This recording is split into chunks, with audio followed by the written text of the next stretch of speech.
misnomer because the English language, like all languages, is constantly evolving. And today we use the term store as a place where you go and purchase things. Back in the 18th and 19th century, you didn't purchase things at stores. If you wanted to purchase things, you went to a shop or a market. A store was short for storehouse.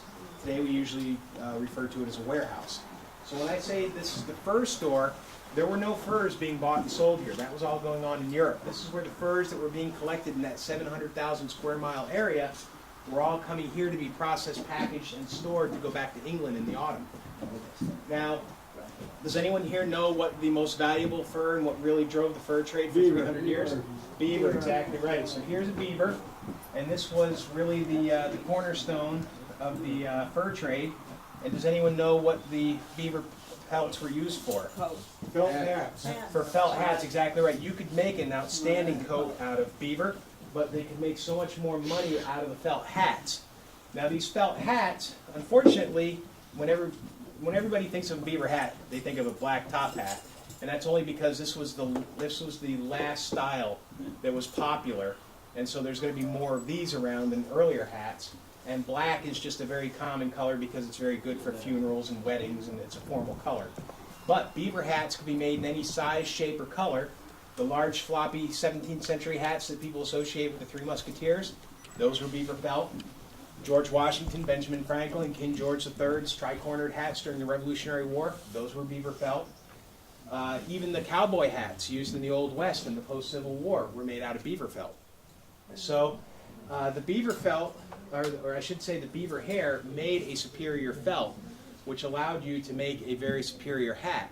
Now today, we use things like sports cars and yachts and huge mansions and all that to show our wealth to the world. And they had a little bit of that back then, but what really showed off your wealth to the world was how you were dressed. They took dress much more seriously today or back then than we do today. As a matter of fact, in the 17th and 18th century, they had sumptuary laws where if you dressed above your station, you could be arrested and punished.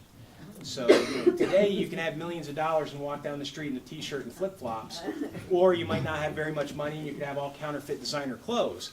Back then that was unacceptable. You had to dress your station, and a beaver hat was a fantastic way to show the world that you were successful and you made it because you could afford these really, really nice hats. Now that really drove the fur trade, but there were of course all sorts of other animals that were useful.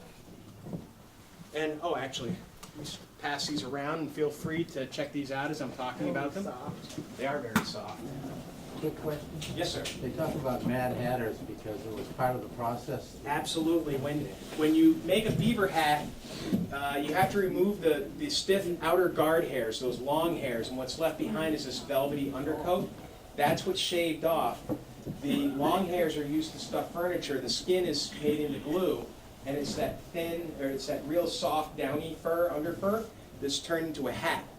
Now the way you felt is you have to have hair that has overlapping plates or hooks on it that will allow the hair to have enough friction to stick to itself. What this gentleman is referring to with the Mad Hatter was a real condition because they discovered in the Middle Ages that if they added mercury to sulfuric acid, you make mercuric acid. And if they soaked the felt in mercuric acid, it actually raised those little microscopic plates along the shaft of the hair, and that allowed the hair to actually felt tighter and denser. Problem is, mercury is the most poisonous substance outside of radiation. And so when you actually start out with your felt cone, because it comes out as a cone, you have to block it into whatever shape you want it to be. You use steam for that. And so the hatters would be steaming the body of the hat, and as the steam was coming up, the steam would carry the mercury vapors up, and the mercury would attack your brain, your central nervous system, and it would start out with blurred vision, slurred speech, muscle tics. They actually had a condition called the Hatter shakes. And if you ingested enough of the mercury, for some people they would go insane, and that's where the mad as a hatter comes from, is because they're actually putting mercury in the hat. It's not so much of a danger to the wearer of the hat, very dangerous to the manufacturer of the hat. Thank you. Yeah. Okay, folks, anyone recognize this member of the weasel family that likes to live in trees? Very, very closely related to a mink, but much larger than a mink, and lives in the trees, whereas mink like to stay down on the ground. Martin? Marten, exactly right. So mink and marten are very close. There's about 47 varieties of weasels, and they're both weasels. This guy is also closely associated with fishers. So if you know what a fisher is, this guy's almost a fisher. The British would have called this a sable. And this guy has extremely, extremely soft, beautiful fur. And this was only reserved for the very, very highest quality garments.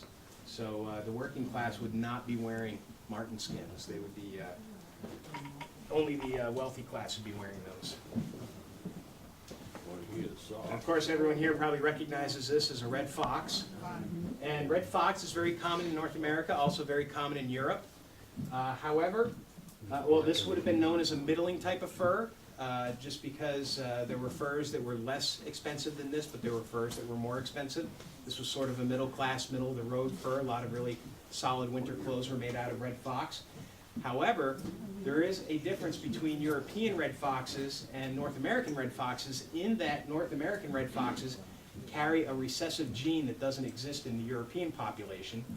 And when that gene manifests itself only about 8% of the time, they can come out with a black color phase. This was actually known as a silver fox in this case because it's mostly black with little white highlights. And like I said, this occurs less than 8% of the time in nature. Today with fox farms they can control who breeds with who, and it's not as rare. But back in the day, this was very rare, and the British flipped out over this because they'd never seen black foxes before, black-red foxes. So even though these two could be litter mates, they could be brother and sister born to the same litter, this fur right here would be worth 10 to 15 times what this fur is. This fur would be used by the regular people. This was reserved for very, very fine luxury clothing. Where does ermine come into it? Ermine is also a member of the weasel family, and ermine was not really trapped out here. That was more East Coast. The unique thing about ermine is it's a little weasel, and it's a very small guy. He's only about this long without the tail. But the ermine is the only weasel that we have here in North America that changes its color. So it's brown in the summertime, and it turns snow white with a little black tip on the tail in the winter. It used to be like the kings and the royals. Absolutely, absolutely. Okay, so, anyone recognize? Badger. Badger, exactly right. Now badgers used to be trapped very, very heavily up until about World War II. And the reason for that is for hundreds of years, all of men's shaving brushes were made out of badger hair. So if you have an old shaving brush or have your dad's old shaving brush, take a look at it, guarantee you it's going to be badger hair. And what ended up giving a break to the badger is shaving cream in a can. And during World War II, the U.S. government started buying hundreds of millions of cans of shaving cream. And after millions of GIs and sailors got used to shaving cream in a can, nobody wanted to go back to the brush and the cup and the soap and all that. And so very few badger are trapped today, although they still do make a certain number of shaving brushes for traditionalists and all that. And also, because of the body and the length of the hair here, it makes very nice artist detail brushes.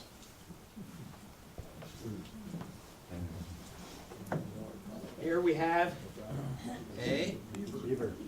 nope. We've already gone over the beaver. Yeah, where do you come from? Because if this looks like a squirrel, I don't want it. Don't want this. No, it's actually it's a river otter. It is a member of the weasel family. Otters are weasels.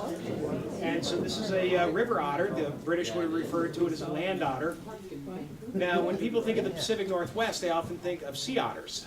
And the sad fact is, before the Hudson's Bay Company ever arrived on the Pacific coast, the Russians up in Alaska, they had the Russian Alaska Fur Company, and they actually expatriated or just about wiped out all the sea otters from the Aleutian Islands down to San Francisco Bay. And that's why the sea otters were historically so rare on the Pacific coast, was because in the late 18th century the Russians almost completely wiped them out. But the land otters were never really threatened, and they were common back then. They're still common today. And they have a very, very dense fur. It's not a very long nap on their fur, but it's extremely dense. And so this would be good for the lining of clothes, and also because it has this shiny chocolate color to it. They liked it for the trim, collars, cuffs, hat bands, things like that. And also very useful for women's muffs for keeping their hands warm.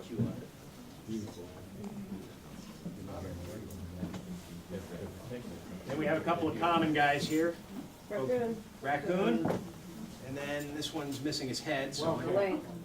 Well, a more common cousin to the lynx, the bobcat, exactly right. So bobcat and raccoon, now these guys were at the low end of the scale. If the beaver and the marten were at the high end of the scale, these were at the opposite end of the spectrum, and it's not because the furs are inferior. Remember, neither of these guys hibernate or migrate, so they have to have fur that keeps them warm all through the winter. It's simple economics in that raccoons and bobcats were and are very common. They're also very easy to catch. So as a result, the Hudson's Bay Company had a lot of these skins. They do keep you warm, and so the working class people would probably be wearing cat skin and raccoon skin to be able to afford if they worked in a place where they needed to have fur clothing.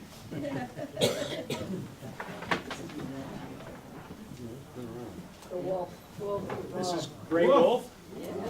Exactly. So wolf was also considered a low status fur, and gentlemen would not be wearing fur unless they were in charge of an expedition. Where wolf skin really came into play was up in the Arctic. Franklin expedition and all of the expeditions trying to find the lost Franklin expedition would be wearing wolf skin. Even Perry on his trip up to the North Pole was wearing wolf skin. And the reason for that is they found that the wolf will absorb more blood, grease, tar, mud, dirt, things like that before losing its insulated value than any of these other furs. And so if you have a job, like you're a northern sailor or an explorer or a shipwright or something like that, you know that you're going to put your clothes on at the end of fall and not take them off until the end of spring.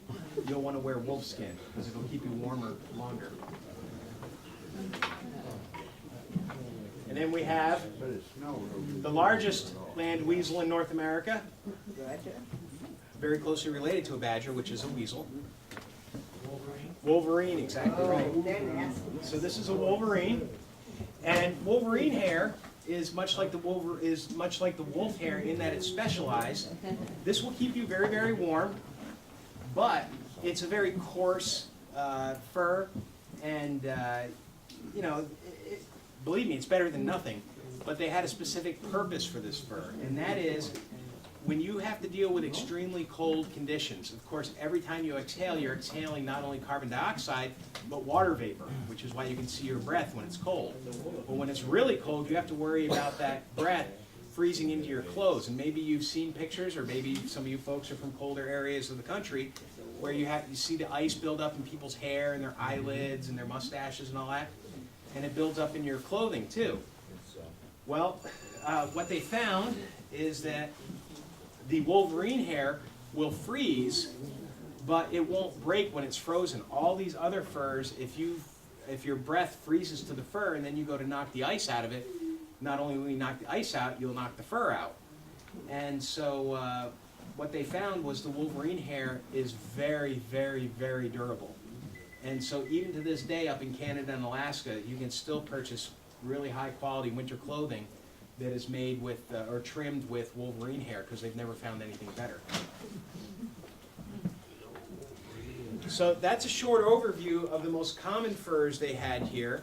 We also have mule deer over here and black bear, which will serve or which will come into effect here momentarily.